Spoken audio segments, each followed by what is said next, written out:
Friends, மதுரையில் ரொம்ப பிரபலமான ஒரு கண் மருத்துவமனைக்கு நாங்கள் சமீபத்தில் சிகிச்சைக்காக போயிருந்தோம். அப்போ பார்த்தீங்கன்னா அங்கே எங்கே பார்த்தாலும் நல்ல தமிழில் எல்லாருக்கும் எளிமையாக புரிகிற மாதிரி நிறைய நல்ல வேர்ட்ஸ் எல்லாம் எழுதி போட்டிருந்தாங்க, வார்த்தைகள். அதை படித்தாலே நம்ம கண்ணை எப்படி பாதுகாப்பாக வச்சுக்கணும், நம்மளுடைய கண்ணாடியை எப்படி நம்ம பாதுகாப்பாக பயன்படுத்தணும் அப்படின்னு ஒரு சாதாரண பாமர மக்கள் கூட புரிஞ்சுக்கிடலாம். அந்த அளவுக்கு அழகா இது பண்ணியிருந்தாங்க. அது மாதிரி இந்த கேட்ராக்ட் அப்படின்னு சொல்றாங்க பார்த்தீங்களா, கண் புரை நோய், அதுக்கு ஆப்ரேஷன் பண்ணாம என்ன பண்ணணும் அப்படின்னு ஒரு கேட்லாக் எல்லாம் கொடுக்குறாங்க. அந்த கேட்லாக்ல ரொம்ப பார்த்தீங்கன்னா எளிய தமிழ்ல ரொம்ப நல்லா இருக்குது. ஆனால் அதோட மட்டும் விடுறதில்ல, பெரிய டிவியில் நமக்காக படம்லாம் போட்டு காட்டி நீங்கள் அந்த கூட வந்தவங்க என்ன செய்யணும், அந்த கண் புரை நோய்க்கு நாங்கள் நல்ல சிகிச்சை கொடுத்துட்டோம், ஆனால் உங்களுடைய ஒத்துழைப்பு தேவை அப்படின்னு நல்லாவே விளக்கம்லாம் கொடுத்தாங்க.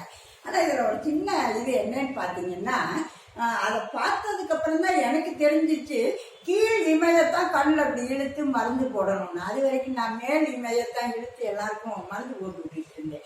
இப்போ அந்த இதெல்லாம் புரிஞ்சுக்கிற அளவுக்கு கொண்டு வந்திருக்காங்க. பிறகு ஒரு கிட்டு கொடுத்தாங்க. அந்த கிட்டில் நம்பர் 1 நம்பர் 2ன்னு மருந்து இருக்கு அப்படின்னு சொல்லி அந்த எக்ஸ்பிளனேஷன் படத்தில் வந்துச்சு.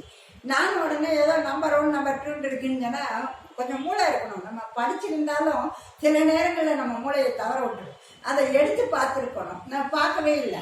வீட்டுக்கு வந்து அவங்ககிட்ட இப்படி காட்டும் போது தான் பார்த்தா 2ல 1ன்னு போட்டிருக்கு. அவங்க என்ன இப்படி பார்க்குறாங்க, ஐயோ என்னடா இது அப்படின்னு சொல்லிட்டு இப்போ ஹாஸ்பிட்டலுக்கு ஃபோன் பண்ணா, இல்லைங்க ஆப்ரேஷனுக்கு முன்னாடி உங்களுக்கு ஒரு மருந்து கொடுத்து விட்டோம் பார்த்தீங்களா, அதுதான் நம்பர் 2. நாங்கள் 2 ஒன்றா நம்பர் தான் கொடுப்போம். ஏங்க இதை நல்லாவே இவ்வளவு எளிமையாக கேட்லாக் கொடுத்தவங்க, இவ்வளவு எளிமையாக படம் பிடிச்சி காட்டினவங்க அதையும் தெளிவாக சொல்லியிருக்கலாம். அங்கே இருக்கிற நர்ஸெல்லாம் நல்லா தான் சொல்கிறாங்கனாலும் இந்த மாதிரி முக்கியமான சில குறிப்புகளை விட்டுறாங்க. இப்போ படித்ததுனால நமக்கு புரியுது. படிக்காதவங்க இதில் 2 ஒன்றா நம்பர் அப்படின்னு வீட்டில் ஒரே பிரச்சனை ஆயிரும் பார்த்தீங்களா. அதனால இந்த மருத்துவமனையில் ரொம்ப சிறப்பான சேவை கொடுக்கிறார்கள். இதையும் கொஞ்சம் சேர்த்து நல்லபடியாக கொடுத்தா ரொம்ப நல்லா இருக்குங்கிறது என்னுடைய கருத்து. ஓகே, பாய்.